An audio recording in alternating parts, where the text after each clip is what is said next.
I think we're live. Let you guys roll in here. I just need to rearrange some stuff here before we get going. Let me know where you're watching from and all that sort of stuff. We've got some news today to cover. And of course, we can talk about whatever you want. You know, enter a comment in the live chat, and maybe we'll get to whatever topic you want to talk about, because we should have some room today, because I have the two main stories I want to talk about, and they're relatively short, cut and dry stories. So we should have some time to take questions. Let's see, we don't need that right now. Let's see. All right, let's put the lights up. Okay.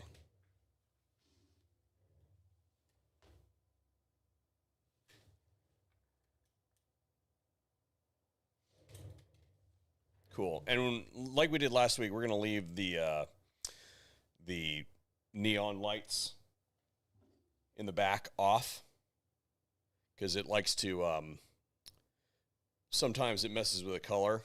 So I don't have the ability to color grade this during the stream. So we're just going to go ahead and drop that off. We got plenty of supplemental light coming in since we're in the middle of the afternoon. I'm experimenting with the live stream being a little bit later in the afternoon on Sundays, because, you know, it really works well for my schedule to do it right after I go to church on Sunday. But I understand that that may not be as good for as many folks. So putting it in the middle of the afternoon on Sunday, I think, is probably a better time. We'll see how that holds and how the numbers look today on that sort of thing. So if you guys would like a different time throughout the week, then let me know. I think that Sunday works really well, because as far as like YouTube is concerned, the algorithm just doesn't seem to work very well on the weekends, but it seems to do okay for like live streams. People like just let stuff play in the background, and I think that they do better on the weekends, but like burned in VODs don't seem to do quite as well. But anyway, today's live stream is brought to you by First Form, and I am now pasting the affiliate link in the live chat right now, and we will be having a giveaway today. Best Gavin Newsom comment wins today. I know that's one that we've used before, but I think that it'll be applicable today. Best Gavin Newsom comment wins, and you'll be winning a 4-pack of the meat sticks from First Form, different flavors. That's the main product that I use from them on a regular basis, between that and their caffeine sources. Really convenient. Throw it in your bag, eat it when you're hungry, that sort of thing. And First Form has been a sponsor of the channel for over a year now, and I think they do a really good job on their products. So there you have it. And we'll hit that again throughout the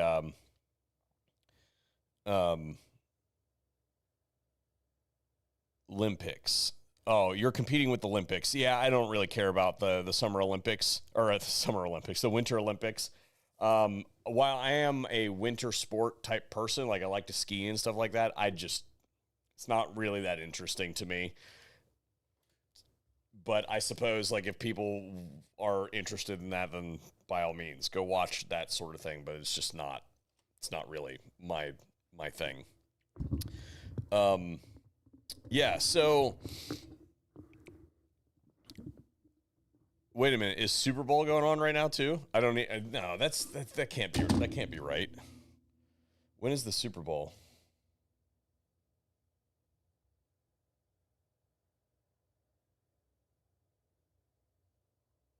I have no idea when the Super Bowl is or who's even playing. Oh, the Super Bowl's today. It shows you how much I care, right? So there we have it. So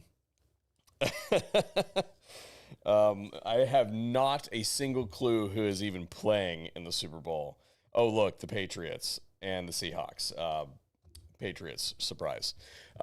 Yeah, I really, really do not care about that sort of thing. So not only are we competing against the Olympics, but also Super Bowl today. So that's great. So I will take whatever numbers we get, I suppose. I think that most of you folks don't really care about that sort of stuff anyway. I personally believe that I get more of the Olympics side of things than the Super Bowl. I think that televised professional sports are quite possibly one of the worst things that has ever happened to the American experience. But, you know, people really like their sports. That's cool. Do they have fruit chews? I don't know what a fruit chew is, or why you would want to do that thing instead of eating a piece of fruit, I suppose. But, yeah, sports ball. Yeah, I hear you. I hear you. Again, one winner today. Value pack of First Form meat sticks. Best Gavin Newsom comment wins. So anyway, the first story that I wanted to touch on today is actually something that, as an FFL, we got a notification on this one, which I thought was kind of interesting, and I'll tell you why it's interesting to me here in just a second. Let me go ahead and get this stuff out of the way so I can bring up my... Oh, my mouse just went dead. That's lame. Should charge that. Let's see. We don't need this. So let me bring you up to this thing, which was important enough for the ATF to robocall every FFL in the country and tell them that this is not real. So here we go. Let's... yeah,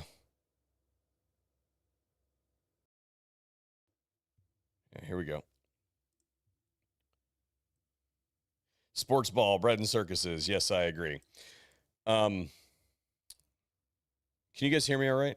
I think that... Yeah, okay, yeah, I'm on the right one. Yep, okay. Yeah, first line, constitutional rights are a privilege for American citizens, not a guarantee. The United States government is committed to the protection of brave government agents who safeguard our borders from the tyranny of foreign invaders. But recently, those same agents have found themselves under assault from hostile internal adversaries.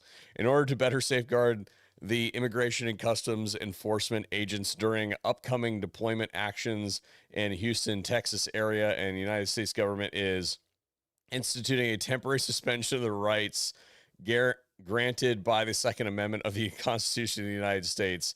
You and all associated employees are hereby required to implement the following policies. Now, again, this is a notice, a fake notice that was left on an FFL's door, like a place of business type thing. And obviously this is absurd, right? So, I mean, this, yeah. You guys can read the rest of it, but you can see that basically this is completely ridiculous, and that you would never buy this if this was posted on your door as a federal firearms licensee. You would assume that this is fake right off the bat. Just the way that it's written sounds very kind of like, I don't know, maybe high school sentence structure. Maybe it would basically never be written this way. But it was important enough to ATF and Department of Justice and HSI and all that sort of stuff to ensure that everybody knew that this was fake. I'm going to go ahead and pull this off for a second. I think we've read, right? It was important enough. Actually, you know, I'm going to go back because I forgot this figure has,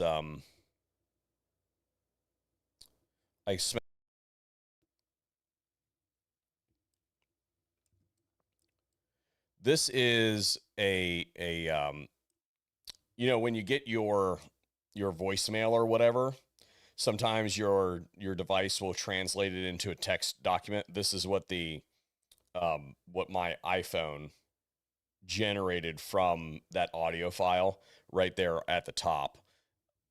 So I bring this up, and I think that it's important, is that this is clearly not real, and it would never be written that way. But the ATF felt that it was important to robocall multiple times every single federal firearms licensee in the country to tell them that this isn't real.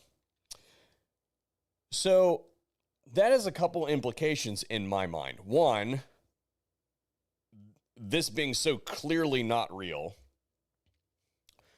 why would they feel as though they needed to tell everybody that it was not real? It's like, you've seen the really bad scammers, right? That are like, we don't get notices every day that tell us, hey, don't send any money to any Saudi princes or anything like that, right? But we get one for something like this. What that tells me is that the higher-ups at the ATF are very sensitive to this sort of thing. And particularly right now, when they've got a new guy that they're trying to put into power at the top of the ATF, they do not want any bad press. So that tells me that the administration is feeling the stress a little bit, feeling the heat on the work that we've been doing collectively as a community to basically say, hey, look, you guys are full of shit.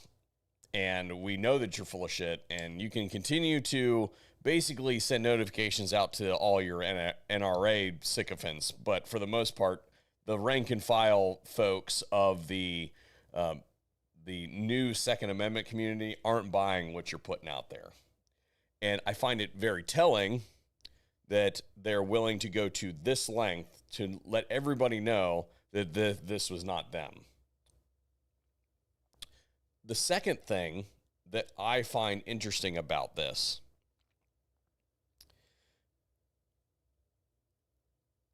knowing that they're sensitive to this and knowing that this was likely to get a response, who did this? What was the justification for this type of thing? And what was the ulterior motive? Is it just a so dissent? Because there's a lot of that's been happening, particularly in the news around like the ICE stuff and the Border Patrol stuff. We know that foreign actors have been bumping that stuff up for the purposes of boosting the severity of the event and getting it more and people involved to discredit the administration and stuff like that. We know that is the case. You can there's several people that do it, but the one that I've worked with previously is Ryan Macbeth. You can go watch his stuff. He's done work on the Minneapolis situation, the ICE situation, and that ongoing effort, and how that's been, I mean, obviously politicized, but then on top of it, it has been latched onto by foreign actors to pump up dissent and not dissent, that's not the right word. To pump up turmoil in American society. I'm very interested to know what the ulterior motive of something like this would have been, because if you think about it, our side already doesn't like the ATF, right? And we're not ever going to like what they're doing over there. So is it to do it to the other side that is suddenly militarized and is demonstrating in the street with arms and things like that, albeit quite badly? You guys have all seen the pictures, right? Is it to whip them up, to push them closer to violence? I don't know what the ulterior motive there is, but I find there's something going on there, and I don't quite know where my brain falls on what's going on there. I would like to know what you guys think in the comments and in the live chat, because I've kind of gone around and around in circles with myself on this one as to, okay, let me put it like this. When we get notifications like this from the ATF, I probably get maybe 5 or so of them a year, maybe. And they're all like, hey, look out specifically for people trying to steal X, Y, or Z, or look out for people that are, might, smash and grab / abduct people type. We get weird ones like that all the time, where it's very thin on the details, but it's a notification that goes out. There's some kind of heightened resolution going on with the FFL communications. That's the type of thing that we get. We don't get letters. We don't get calls like this over a clear hoax. So I don't know. It smells very, very funny to me.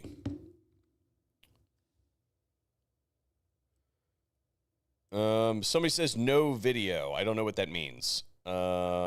Justin Quater says no video. I don't know what that means.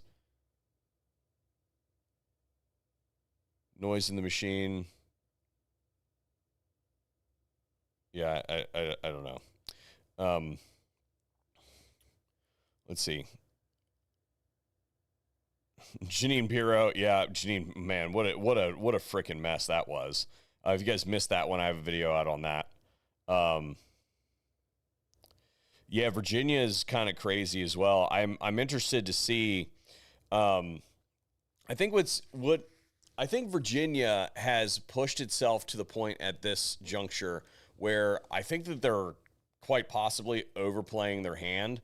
I think that is so overt that the folks at the Department of Justice are probably going to use that as some kind of look how pro-Second Amendment we are, and they're going to send some strongly worded letters to that sort of thing, and they might even do something to positively impact the Second Amendment side of things fight, if for the only reason to be able to say, hey, look what we did. Even though they probably won't do anything of any major substance, but they might help fight that. I don't know. I don't have any insider information on that currently, but Virginia is pretty bad. Virginia's pretty bad.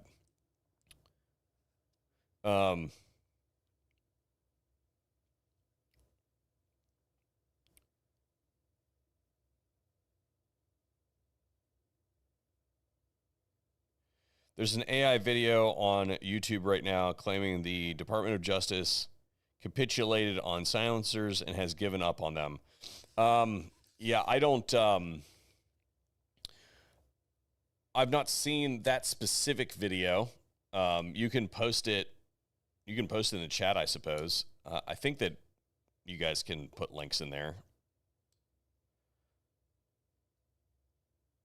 But here's the thing about that.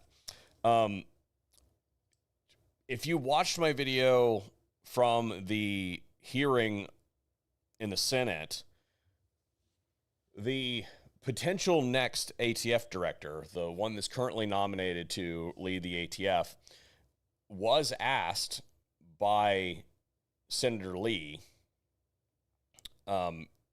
if the suppressors thing, if they were going to continue to do that sort of stuff, and that the regulations were kind of nonsensical. And the director of the ATF said, you know what, I bet you I can find it for you guys. I bet you I can just find that snippet of the video. Maybe. Let me see here. I bet you I can just find that snippet of the video so you guys can actually see what the man said. Let's see here. can just scroll through here and yeah, I need to be able to hear what's going on here. So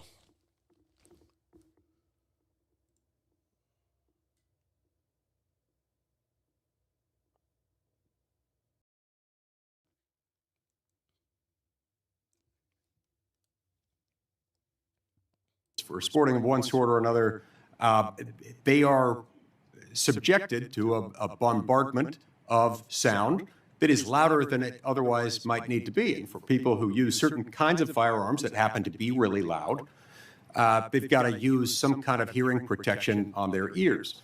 The question arises, what decent public policy justification or law enforcement need might compel the United States government, with all the force of the United States government, and with enforcement power given to the to ATF, to restrict those, given that there is a legitimate public policy justification for actually wanting to encourage people to do it, because it tends to protect people's hearing. Can you think of any good reason why we should not allow those, or at least why we shouldn't allow them without this additional step above and beyond what applies to firearms generally? Again, sir, from ATF's perspective, ATF is bound by the law at this point, and if Congress chose to move suppressors out of the NFA into the GCA, ATF would be supportive of Congress's decision. Before I say what I'm about to say, so that was the clip that I was referring to. So I think that there is quite possibly a justification for some kind of video that says that the ATF has capitulated, because the ATF, that is the deputy director of the ATF, just said that the ATF would be just fine if suppressors were removed out of the NFA into the GCA. And what that means for folks that aren't tracking is that they would be treated like regular old rifles and pistols, shotguns, right? You still have to do 4473 on them, but you don't have to do the NFA process. So if somebody's putting a video out there that says that that is what the ATF said, well, that is what the ATF said. That would be good if they went that way, I think. But and then back to the live chat here.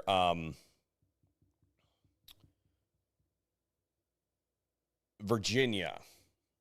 I actually, if you live in the state of Virginia, I'm sorry about you, okay? But I actually think that what's going on in Virginia right now is ultimately going to lead to a major win for the Second Amendment community, because that kind of just egregious overreach by the state government usually leads to a massive lawsuit that ultimately ends in something like the Bruin decision. So, you folks out there in Virginia, I feel for you. Fight the good fight, obviously, because I think that ultimately, while it is bad in the short term, I think long term, you guys are going to win.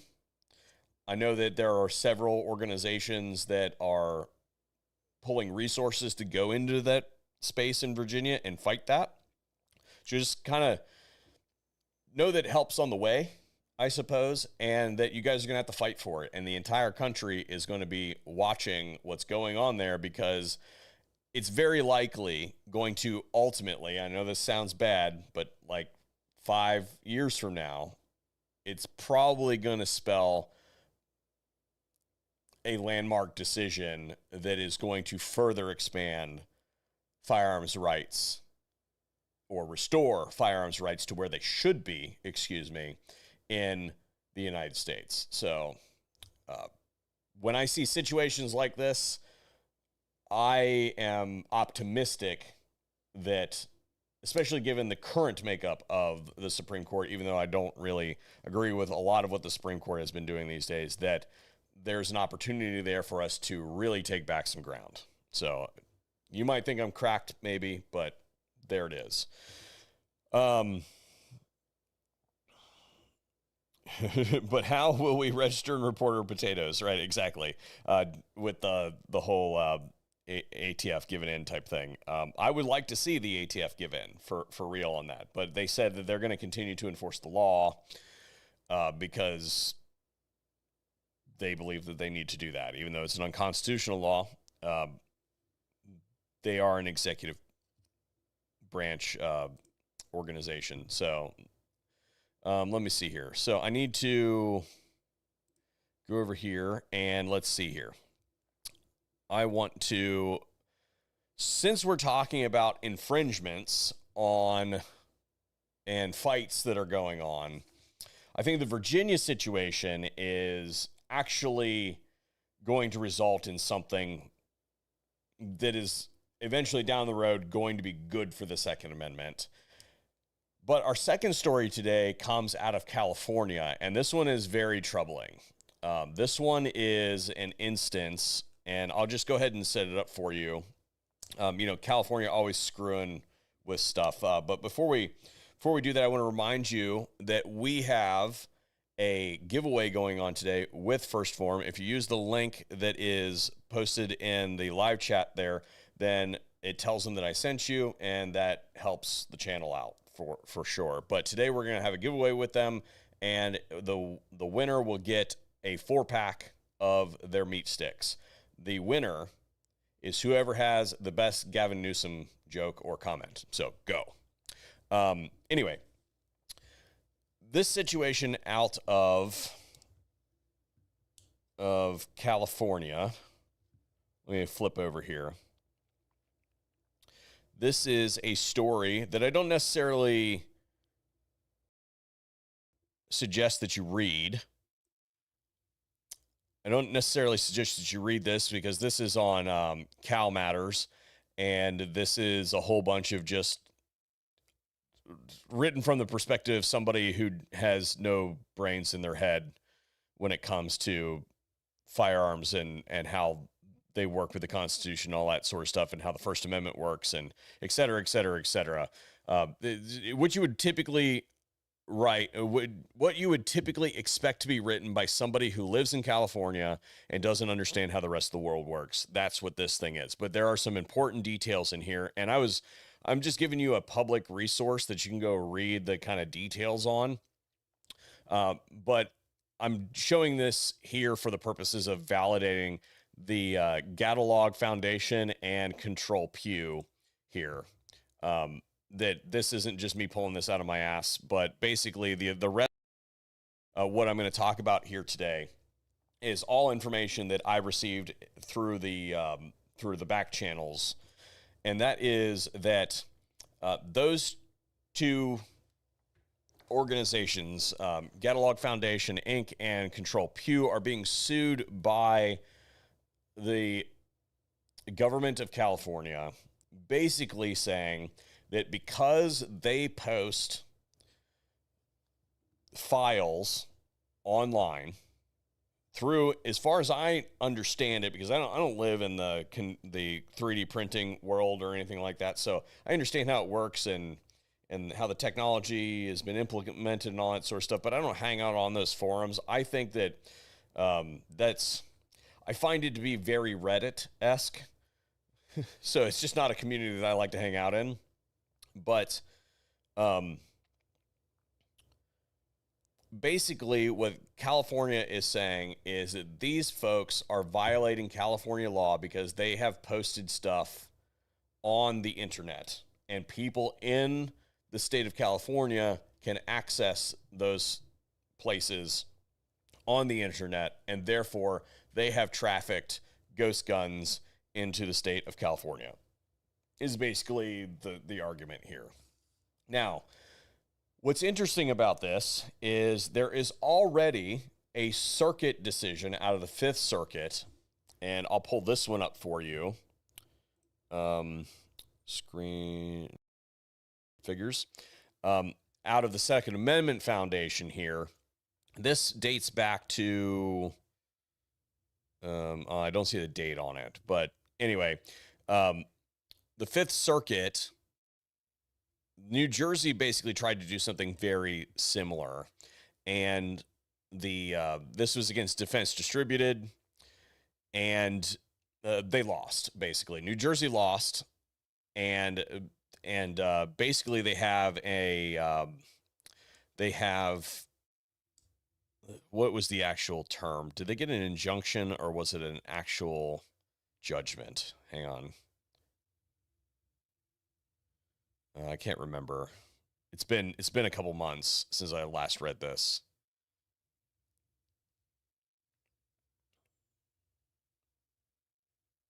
Okay, so it was vacated. Okay, that's what it was. So,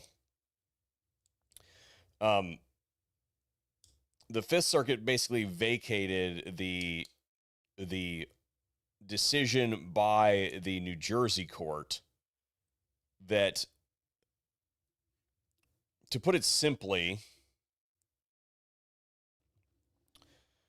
you cannot, or what the circuit said was, you cannot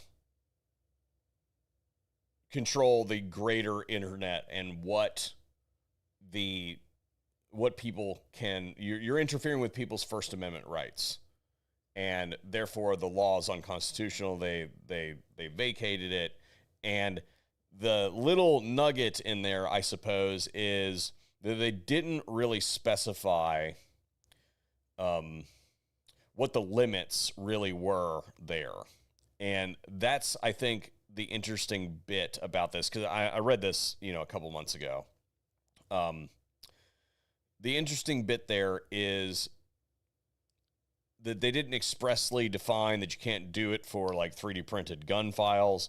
So what California is allegedly saying is that that they're not bound by the Fifth Circuit and, all that sort of stuff. And what that will likely result in, if you play it out a little bit, is, now again, this is a local court out of California. This isn't a federal court. So these companies are being sued by a local jurisdiction in California.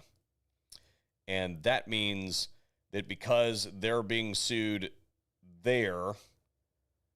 there's rules about federal courts, and like, if, for instance, if California wanted to sue me in federal court, they would have to sue me in federal court in my district, basically, being that I'm from Ohio and they're California, right? But because we're talking about a local jurisdiction, those rules don't apply. So this is California state court. This is not a federal court, which is problematic, because ultimately what that means is, if you play this out,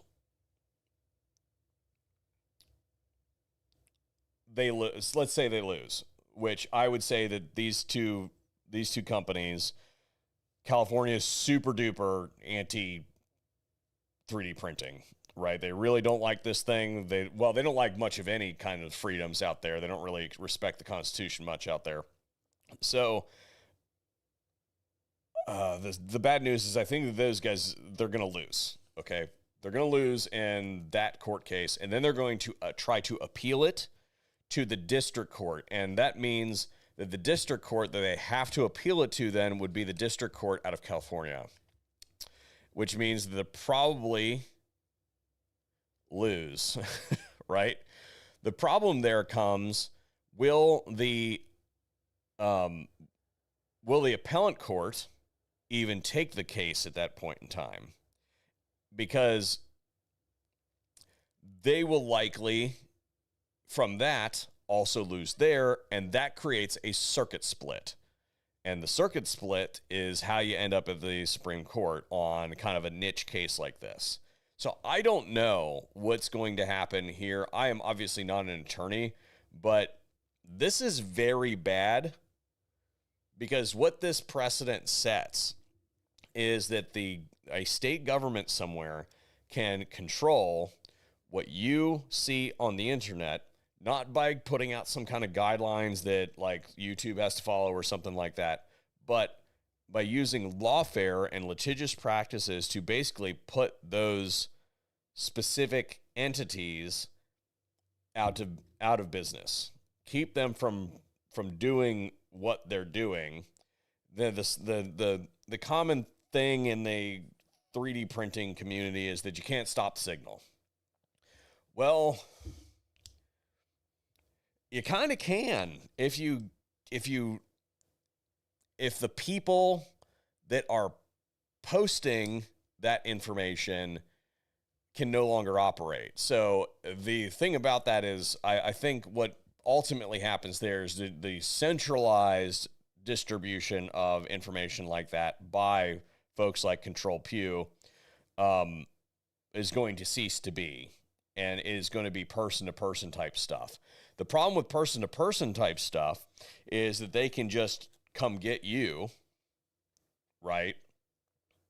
And they'll just cherry pick somebody that has no ability to I mean, think of your average Redditor, right? That has no ability to defend themselves, and they'll throw each person in jail accordingly to whatever it is that they're after. So I don't know. I think that it's bad for those reasons. And then on top of it, I don't feel as though, how to put this? I think that this administration wants to believe that they are pro-Second Amendment, and I think this administration wants to have that as like a facade that they put on, even if they don't really believe it, but it's something they get to claim, right? And when it suits them for patriotic purposes, they will flaunt that. However, I don't think that anybody in the Department of Justice understands the importance of proliferation of 3D printing as a First Amendment venue and a Second Amendment activity is incredibly important to protect. I don't think that they get that whatsoever. I think that they think that it's a bad thing, and I would assume that there's going to be no help for anybody who's trying to litigate a First or Second Amendment related case when it pertains to 3D printing. I don't know. What do you guys think? Yeah, am I cracked on that? I don't know. Let's go to the chat. Let's see what you guys say.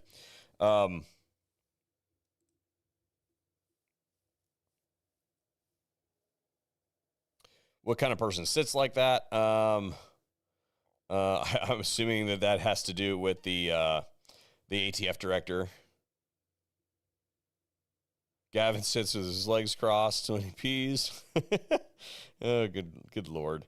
Again, if you guys are wondering what that's all about, we're having a giveaway with First Form, a value pack of meat sticks to one winner. Best Gavin Newsom comment wins. California. Now, what's interesting about California, and I've got currently there have been no federal actions in California. And I don't know if there will actually be any federal actions in California by like ICE or Border Patrol or anything like that, like we're seeing in some of these other locations. I'm planning a video where I talk about the implications of that activity for the Second Amendment when we're talking about like a 2030 census type situation. So I'm in the planning phases on that. I got a couple different balls I have to juggle when it comes to various topics that we're talking about. But that specific one, I do want to make that video because I think while I'm very critical of this administration for their Second Amendment practices and how they've basically just kind of, they'll say that they're pro Second Amendment and then they won't like actually do anything to put that in action. But with several of the other things that they are working on, I very much approve. We'll put it that way.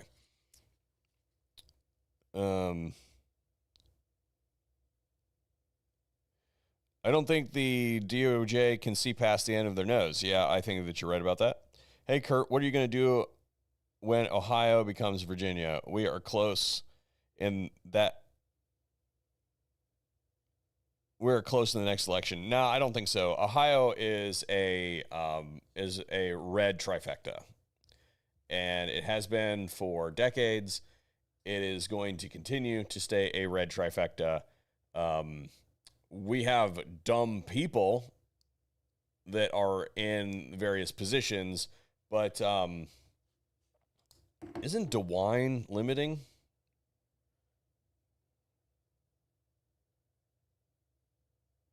He's got to be getting close.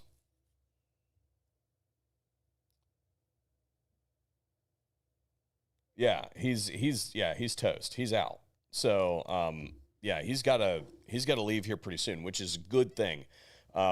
Mike DeWine is an absolute spineless piece of trash and should never have been governor of the state of Ohio. So hopefully we'll get a good replacement for him here pretty soon, because I think that everybody is sick of that kind of weak-kneed leadership here in the state of Ohio. So I don't think that Ohio has much fear.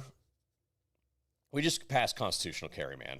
Like, and the only thing, the thing that the big issue when it comes to the left in the state of Ohio was gambling, weed, and abortion. Abortion's legal in the state of Ohio. Weed is legal in the state of Ohio.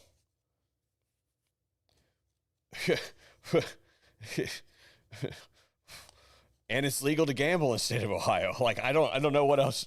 Like, there's nothing left for them to do here. And when they are flexing a lot of their national money in other areas, I don't think that Ohio is really in a whole lot of danger of becoming any more blue than it is. In fact, I would say that with the generation coming up, they're demonstrably more conservative than my generation was. So I don't think that we really need to worry about that too much. Stay the course, is what I would say.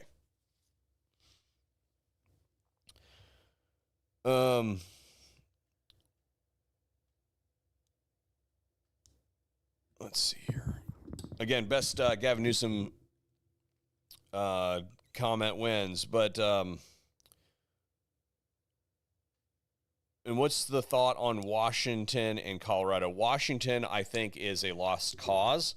Colorado, maybe.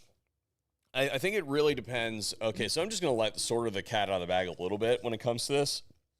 I think what's going on right now with the mass, shall we say, change in immigration policy is going to have massive implications in a 2030 census. And I think that you're going to see a huge shift. The big important one here, I suppose, when it comes to an overall strategy is, again, we have an election in 2028. It is, and this sounds really bad, I'm going to preface this. I don't think it matters whether Republicans remain in control of the government in 2027 and 2028. No. 27.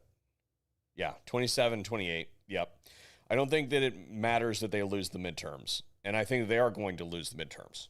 I think that they've shown an unwillingness to do a lot of things, a lot of capitulation to folks that hate them. We put them there to do certain things. They didn't do it. And historically speaking, when it comes to midterm elections, the party in power never does a good job on midterm elections.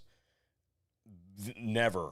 I mean, we're talking like 2%. If you look back through history, an election that occurs in a presidential election year and takes all three houses of government. So we've got the presidency and both houses of the legislature. Those presidencies, those administrations, only 2% of them have ever maintained that grip on complete government power through the midterms. So if I'm a betting man, I'm saying without anything else that's going on, I'm saying the Republicans lose control of at least one house of government in the midterm elections. Like, historically speaking, that's likely going to happen. That, on top of the fact that they really suck at the Second Amendment and they've turned their back on the entire, basically, First and Second Amendment communities through the actions that they've taken while they were in power, or the inactivity, I would say. I just don't think that it looks very good for them in the midterm. So I will say that I don't think that's going to happen. I don't think they're going to maintain control. And I think they deserve it. But I don't think that that really matters all that much, because they're not really doing much of anything anyway when it comes to Congress. Like, they can't even pass an appropriations bill. Right? They got one bill done, and it was a travesty what they did, basically. So when it comes to lame duck for the second half of Trump's second term, you end up with basically the same thing that they're currently doing, with just nothing but executive actions, right? Which is all they've done up to this point anyway. So, whatever. But I think what is important is the 2028 election. And I think that it is imperative that Republicans remain in control of at least the executive branch in the 2028 election, because that means that when the 2030 census comes around, there hasn't been any kind of executive agency or executive level changes to any major policies like Department of State, Department of Homeland Security, immigration, et cetera, et cetera. None of those policies change from 28, 29, and 30 when that census occurs, so that when the balance of power is being determined by the census and what states have what seats, those numbers haven't been artificially inflated in those areas that are, shall we say, compromised to the Iron Curtain. That's my perspective. I'm going to do a whole video on that. It's a little bit more concise and more well put together than on a live stream, right? But I do think that that is really important. So again, as much as I don't like what the Republicans have been accomplishing, and I don't think that they're really our friends, I do also recognize that the Democrats are evil. So there it is.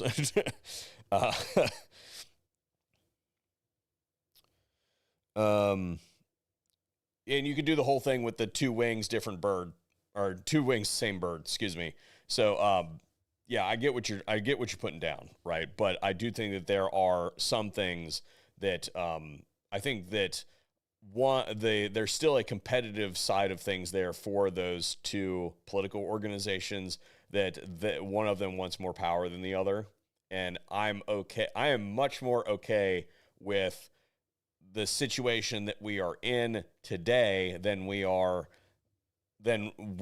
we were 3 years ago, for instance, or 2 years ago. So I don't want you guys to miss the view for the hedges, or whatever, however that saying goes. I think I completely butchered that one. Because I'm pessimistic about the performance of the current administration. I do think that we're in a better spot today than we were this time in 2024 or 2020. 2020, 2021, 22, 23, or 2024. So your mileage may vary. I don't know. It's up to you guys. Tell me what you think. But for the most part, I do think that there are positive impacts coming down the pipe if that control is maintained. Do I think that it's going to be overtly pro-Second Amendment stuff? Probably not, because I don't think that this administration understands that movement at all. I think they got a bunch of people that do focus groups, and they believe that they think that they know what it is, but they don't really actually care about it. But anyway,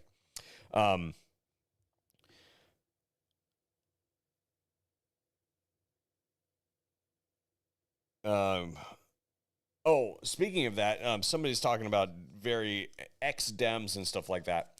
Did you guys see that Fetterman's talking about changing parties for re-election? I thought that was kind of funny. Of all the people that I've actually watched change their perspective over the course of the last, like, you could tell that he like basically ran the hard Dem campaign for the purposes of getting elected, and then like he's basically done a 180 on a lot of stuff. So I think it's like almost the redemption of Fetterman, which I still think that he's a moron, but you know, so is just about everybody in government. So what's the difference? Let's see here.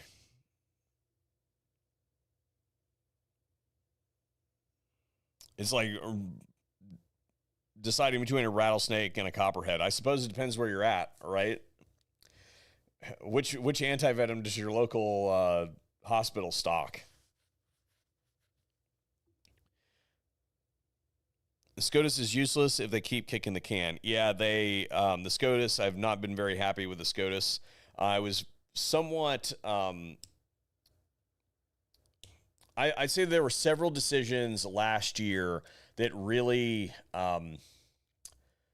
took the wind out of my sails when it came to Second Amendment issues. I thought that there were several instances where it was just like, oh my gosh, why wouldn't you take that case? This is such an easy layup for you guys to be able to be like, no, we can eliminate a whole lot of future caseload by simply taking this easy layup case about bans on certain types of things. And it just, I don't understand why cases like that weren't taken. I don't get it.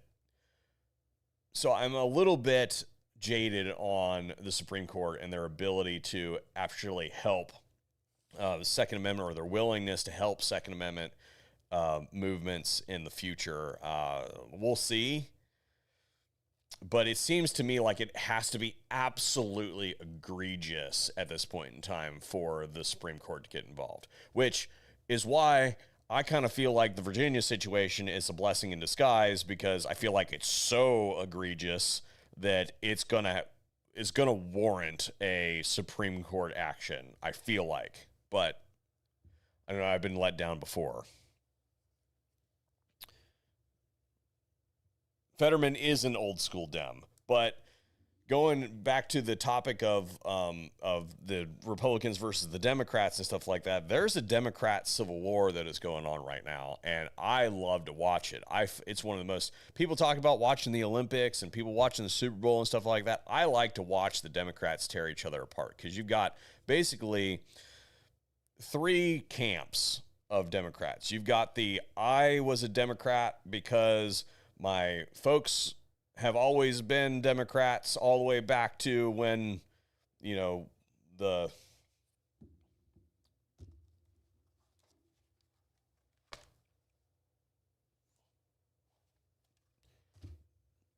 it's all I'll say. This is a live stream on YouTube. What am I supposed to do? Right? So that's camp one.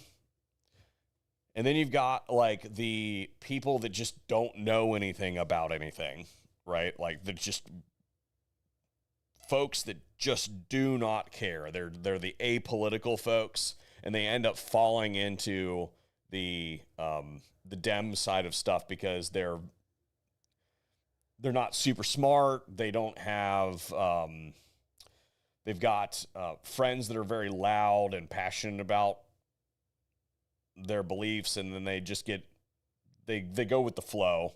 And then you've got like the radical communists, right? The overtly commie, hate America, you know, everything about it.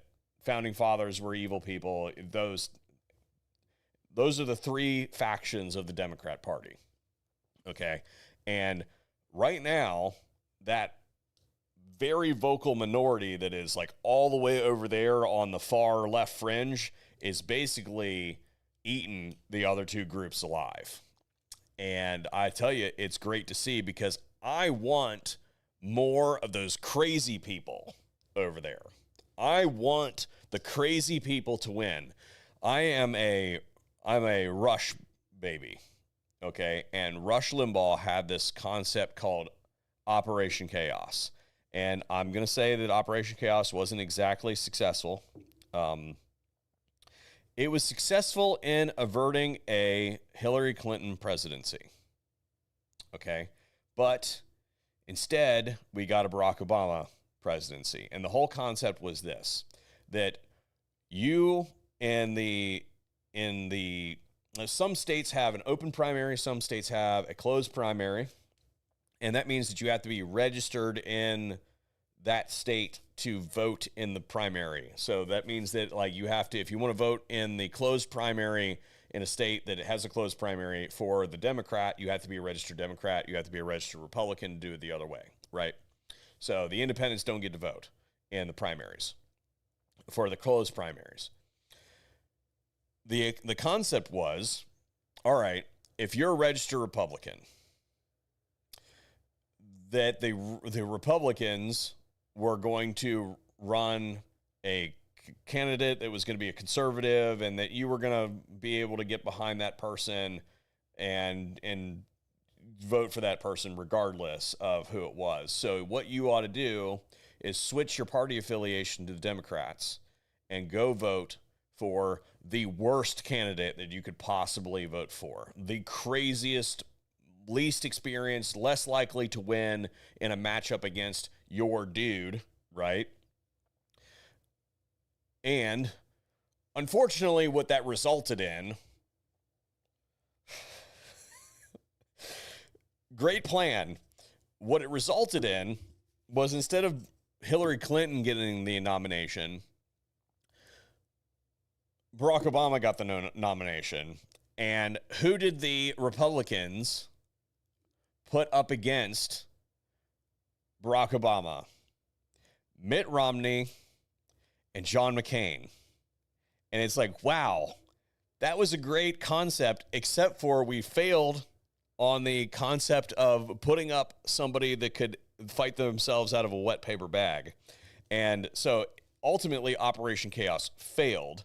But I still believe in the core concepts of Operation Chaos, which is that I want the people that are fighting against us, the pro-Second Amendment community, the pro-First Amendment community, the constitutional-minded folks, when we are going to the polls to vote for folks, we want our opposition to be the craziest loony people that are out there. So I think that the Democrats having their little civil war over there, and they're being taken over by the blue hairs, is a fantastic thing. That paired with an ever-shrinking voter base because of those radical ideas and policies, failing locales where everybody is living with raging crime, crazy taxes, cost of living, et cetera, et cetera. People are flocking to red states out of the blue states, which means that we have to be diligent to make sure they don't bring their stupid ideas with them. But on top of that, you've got the whole thing with the immigration side of things. And when that 2030 census comes around, I think that you're going to see a major shift in how the states are voting relative to where they were in, like, the 2024 election. I think there's going to be some states that lose some votes. Anyway, that's my thought. Rush was the greatest. Yep. I used to listen to, I would be driving down the road and I'd be listening to music, and then it would be noontime and it would be time to throw Rush up on the thing. I thought it was absolutely hilarious to listen to what he was doing. But that was end of an age. SCOTUS is what happens to an old man's junk after the age of 90. Holy crap. All right. So anyway, that's all I got for you guys today. Was those two topics and then the various other things that we talked about. Again, we have a giveaway going on with First Forum, and if you guys are interested in that, best Gavin Newsom comment wins. Last week, Whoever won literally did not email me, so that one's still up in the air for whoever that person was. You got to email me to get your prize. So what I'm going to do is best comment wins, best Gavin Newsom joke. And I will figure that out between now and tomorrow around noonish. And I'll post that on the pinned comment of this VOD when it becomes a VOD. And you'll also notice that this time around, there were no ads on the live stream because I got a handle on how to turn that off before the live stream starts. So hopefully your viewing experience was uninterrupted. Thank you for tuning in to the VSO Gun Channel, and hopefully we'll see you on another one here pretty soon.